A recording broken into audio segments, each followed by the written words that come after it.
As of the time of recording this, May 1st, 2025, we are now one day away from Car Seat Headrest releasing their 13th studio album, The Scholars.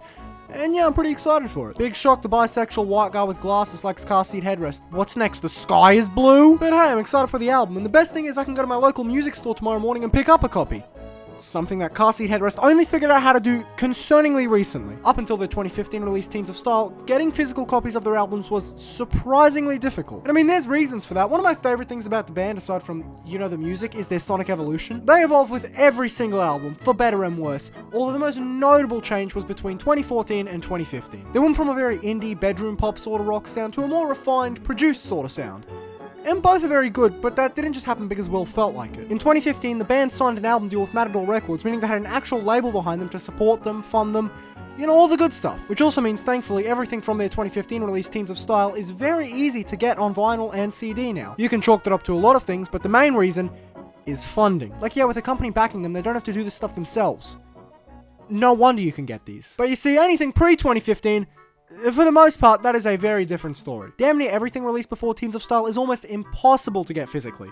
And the one I want to focus on today is 2014's How to Leave Town. This is an album, or actually more technically an EP, that I like a lot. Its lo-fi sound combined with a lot of the more personal lyrics paint a beautiful picture. There's just such a unique atmosphere to this that I don't think I've seen captured in any other album. It's like teen angst in space, if that makes any sense. It probably doesn't. I'm recording this at 8 PM. I'm so f***ing tired. But I really enjoy this record front to back, and I don't think it's controversial to say it's up there with Car Seat Headrest's best. And with a music collection like this, when I like something, I like to own it. Case in point, my Twin Fantasy record, or this Teens of Denial CD. And so reasonably, one of my first thoughts after listening to How to Leave Town for the first of many times was, I want to own this. And so then I looked into that.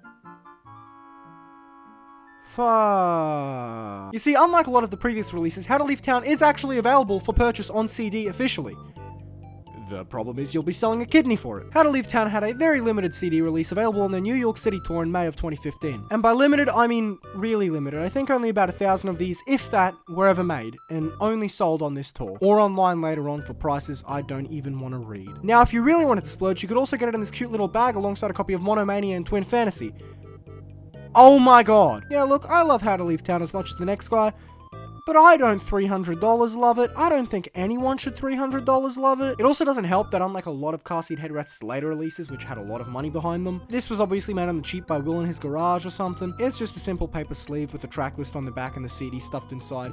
I don't even think it has a spine, although, details on this are very sparse. If you own this, please let me know. I want more info on this. It also doesn't help that instead of being a CD, this is a CDR.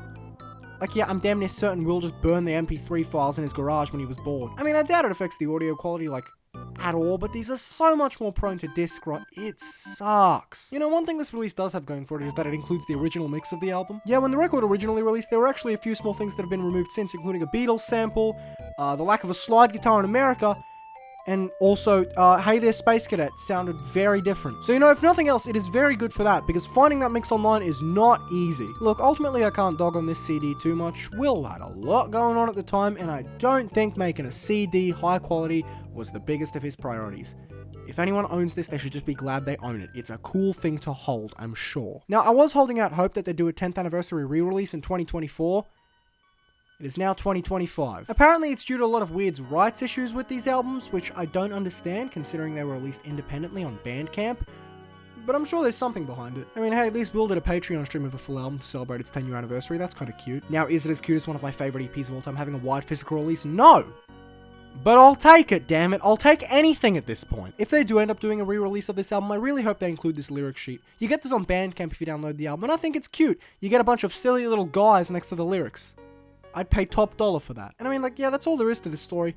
I don't know, I find this comment thread on Discog's pretty funny. That's pretty much it. Now, if the rights issues around this EP do get resolved, this next noteworthy anniversary is its 15th in 2029.